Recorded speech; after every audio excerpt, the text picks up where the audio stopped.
White Trump is winning and the press is losing. There is alive in the land an organized campaign to discredit the American press. This campaign is succeeding. Its roots are long. For decades, the Republican coalition has tried to hang together by hating on elites who claim to know things, like, what is art? Or, what should college students be taught? Or, what counts as news? The media wing of this history extends back to Barry Goldwater's campaign in 1964. It passes through Spiro Agnew's speeches for Richard Nixon in 1969, and winds forward to our own time through William Rush's 1988 book, The Coming Battle for the Media, the growth of conservative talk radio in the 1990s, and the spectacular success of the Fox News channel, which found a lucrative business model in resentment news, culture war, and the battle cry of liberal bias. Donald Trump is both the apotheosis of this history and its accelerant. He has advanced the proposition dramatically, from undue influence, Agnew's claim, to something closer to treason, in which journalists have become enemies of the people. Instead of criticizing the media for unfair treatment, as Agnew did, Trump whips up hatred of it. Some of his most demagogic moments have been attacks on the press, often by singling out reporters and camera crews for abuse during rallies with an atmosphere of menace. Nixon seethed about the press in private. Trump seethes in public, a very different tact. But his transformation of the right-wing media complaint goes beyond these lurid performances. It starts at the top, with the president's almost daily attacks on fake news, and his description of leading institutions, the New York Times, the Washington Post, CNN, NBC, as failing and corrupt. Contempt thus has two places to settle. At the bottom of the pyramid is an army of online trolls and alt-right activists who shout down stories critical of the president and project hatred at the journalists who report them. Between the president at the top and the base at the bottom are the mediating institutions, Breitbart, Drudge Report, The Daily Caller, Rush Limbaugh, and, especially, Fox News. The campaign operates differently on the three major sections of a Trumpified electorate. For core supporters, media hate helps frame the president as a fighter for them. "I will put these people down for you" was one of the most attractive promises Trump made during the campaign. He has delivered on that pledge. They, in turn, deliver for him by categorically rejecting news reports that are critical of the president, in the belief that journalists are simply trying to bring their guy down. On his committed opponents, the president's political style works by inviting ridicule and attack. Their part in the script is simply to keep the culture war going through reflexive responses to the awfulness of the Trump phenomenon.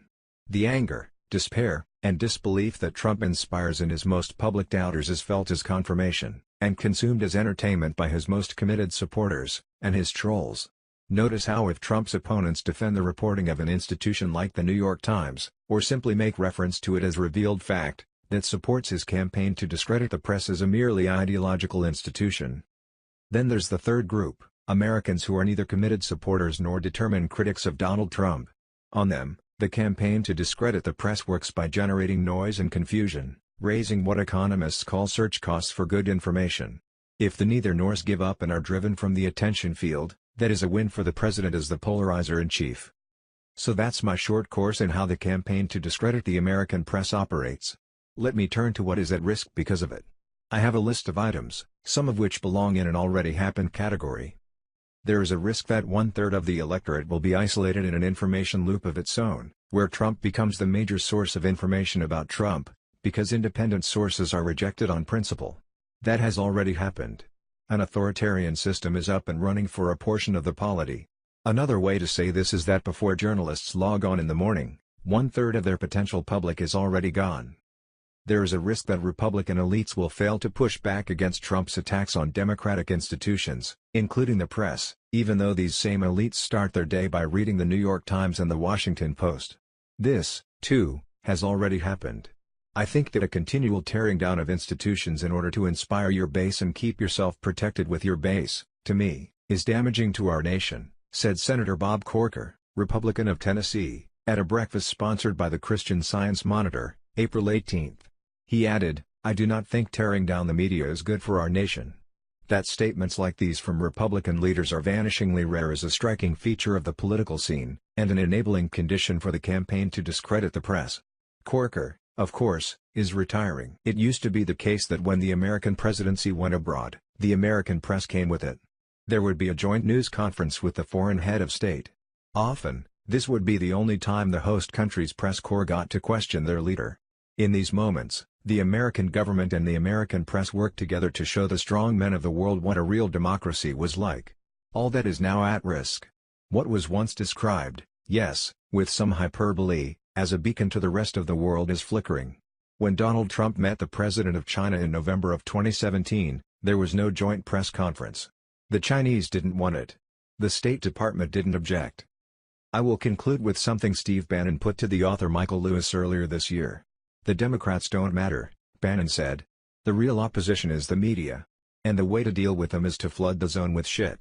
To this kind of provocation, Marty Baron, editor of The Washington Post, has a succinct reply: "We're not at war, we're at work." I think our top journalists are correct that if they become the political opposition to Trump, they will lose. And yet, they have to go to war against a political style in which power gets to write its own story. There is a risk that they will fail to make this distinction. In my role as a critic, I have been trying to alert them to that danger. I cannot say it's working.